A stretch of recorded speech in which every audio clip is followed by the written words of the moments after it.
Many farmers are using cover crops to protect and improve their soils, increase infiltration of rainfall and irrigation water, suppress weeds, add biodiversity to their agricultural system, and improve yields. Years of farmer experience as well as research has shown that having a good thick stand of cover crops maximizes these benefits. But thinking about planting into cover crops can be intimidating, and farmers worry about getting a good, consistent cash crop stand. There are many ways to skin this particular cat, and farmers are always innovating with new ways to solve their problems. So let's visit with 4 farmers and look at their planting rigs. They all have good ideas to share on how to make planting into cover crops work.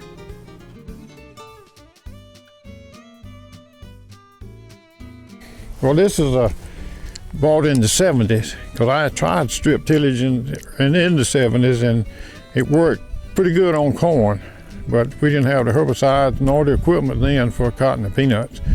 But then I've just been modifying it over the years to suit me and to keep up with the advances. Here we have a strip till rig that's made to roll the rye or cover crop and strip at the same time with the subsoil shanks here. This is the roller that rolls it down, and this is the coulter that cuts the cover crop to prevent hang up here.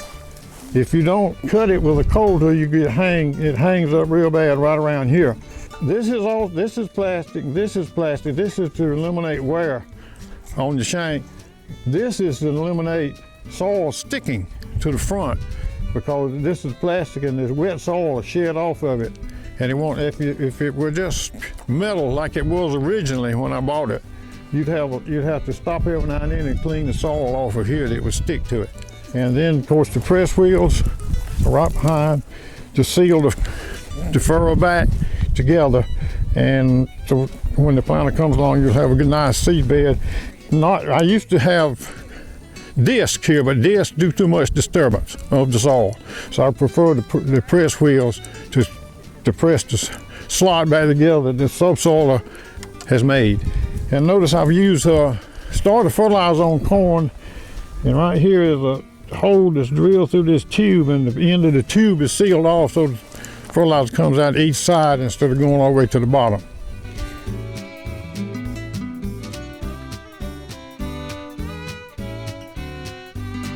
I've been working on a no-till planter for 20 years. And planted no-till off and on for 20 years, and one thing has always been consistent. We did not get a good taproot on our cotton with that, so put larger rollers on it this year. We have these shanks behind it, which we can kind of set the depth on them. We'd like to run them about 6 inches, 7 inches deep.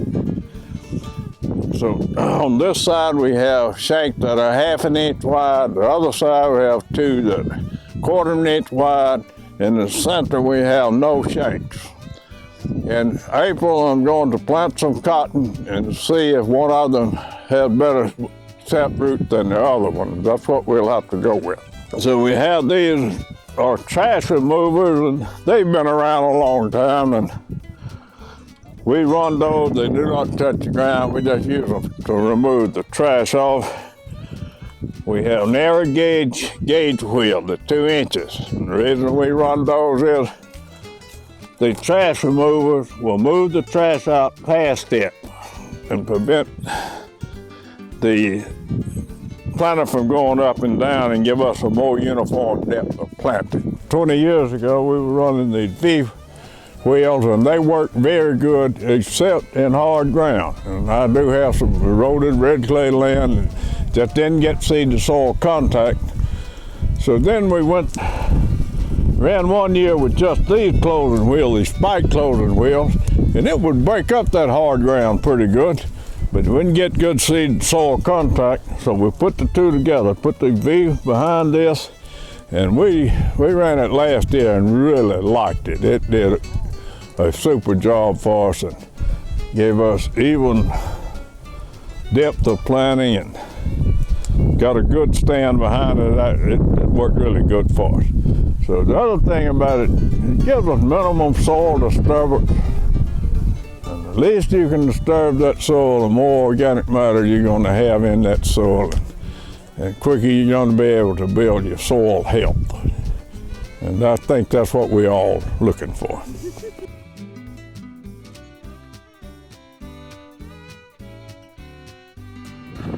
I'm Burton Heatwole from Sunshine Place Farms, located near Midland, Georgia. And looking at this strip till rig and planter setup today. Starting at the front, we have a cutting coulter to cut through all the residue to make a path for the subsoiler shank that's following behind. The subsoiler shank is in the ground to alleviate compaction and prepare a trench for the root zone of the plant that's going, of the crop that's going to be planted behind it. Following the subsoil shank, we have two wavy coulters set at a light angle to bring any ground heave back to the center in the roots, into the planted strip, and then a rolling basket to level out, to smooth out, to break up any clods or even up the residue, and to try to leave a nice smooth seed bed for the planter that's going to follow along behind. So with the strip till rig in front of us now, we're following behind with the planter. First we have a fertilizer opener, making a trench 2 inches to the side of where the seed is going to be placed, and we are putting fertilizer in behind of that wavy coulter to get fertilizer in the ground at approximately 2 by 2 placement beside the seed.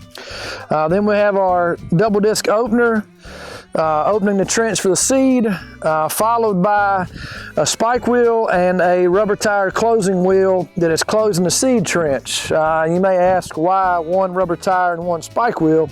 Well, the spike wheel in heavy residue conditions, or perhaps planting behind of a cover such as ryegrass, the root mass may be so tight that the seed trench doesn't open up far enough to really make a prepared seed bed. So the seed is dropping down into a trench that's been laid open, and it's very difficult for two rubber tires to close that trench back up to get good soil to seed contact. So the spike wheel on one side is kind of a mixed approach, but that punches down into the ground and crumbles the sidewall so that we do actually get that trench closed and get good soil to seed contact.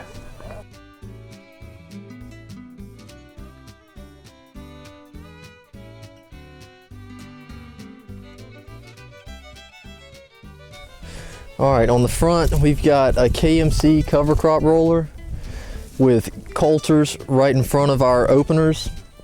So this does, we sit the cover crop roller on the ground with everything level, and that allows for about 6 inches of cutting space for the coulter, and it cuts through pretty much any cover crop we've ran into. And then behind that, we've got a shank on a KMC strip till rig, and here we've got just regular tires on it. We took off our coulters to conserve a little bit more soil. It was disturbing a little bit more than we would like. And behind that, we've got a 1700 Maximer John Deere planter with Yetter row cleaners that float, so that allows the row cleaners to move with the contour of the soil and clean out in front of the double disc openers. And then we just got single gauge wheels. This planter came with double gauge wheels, and we took some off so it wouldn't bounce, hitting some of our radishes and stuff that we plant through.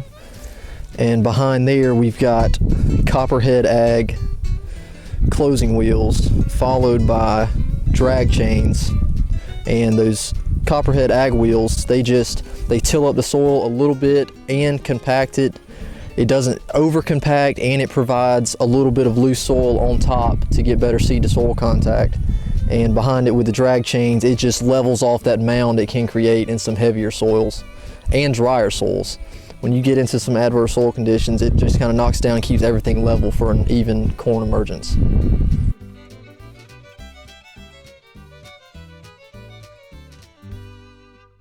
As you can see, there are several ways farmers plant into cover crops in the coastal plain of Georgia. Some roll the cover crop in subsoil, then plant in a separate pass. Some roll, subsoil, and plant in one pass. Others skip rolling the cover crop in subsoil and plant in one pass. All have repurposed old equipment or modified existing equipment for their particular situation. We hope this video gives you some ideas on how to make this work for your farm.